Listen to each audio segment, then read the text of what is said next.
नमस्कार दोस्तों, quick current affairs में आप लोगों का स्वागत है। ब्रिटेन के प्रधानमंत्री ने हाल ही में चीन की यात्रा की। ब्रिटेन और चीन के बढ़ते संबंध जो हैं ये अमेरिका के लिए एक बहुत बड़ा संकेत है। आप ये ऐसा कह सकते हैं कि चाइना का राइज हो रहा है सेकंड पावरफुल कंट्री के तौर पर, क्योंकि जो भी देश यूएसए से दूर जाता है वो चाइना की तरफ जाने की कोशिश करता है। भारत के लिए भी एक कंसर्न है कि इंडिया और ब्रिटेन के रिश्तों के बीच में चाइना एक दीवार बनकर हमको देखने को ना मिले।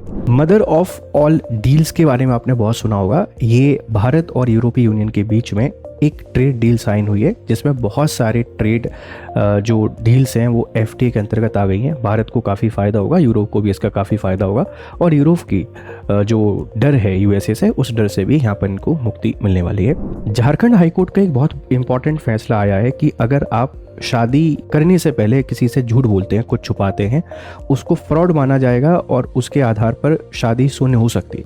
मतलब जो झूठ आपने बोला है वो डाइवोर्स का एक केस आधार हो सकता है, और फिर आपको एलिमनी देनी पड़ेगी, और एक दंपति को 50 लाख रुपए की एलिमनी देने का आदेश यहाँ पे दिया गया है।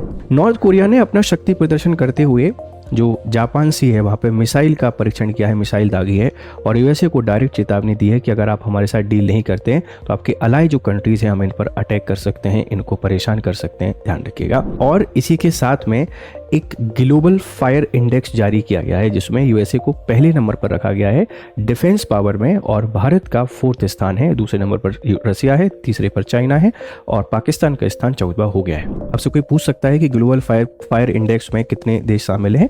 145 देश शामिल हैं। ग्लोबल फायर इंडेक्स में भारत की रैंकिंग कौन सी है? भारत 4थे नंबर पर है। ग्लोबल फायर इंडेक्स में पहले स्थान किसको दिया गया है? अमेरिका को दिया गया है। नॉर्थ कोरिया ने किस सागर में मिसाइल दागी है? आप बता देंगे, जापान सी के अंतर्गत। Thank you very much, have a nice day.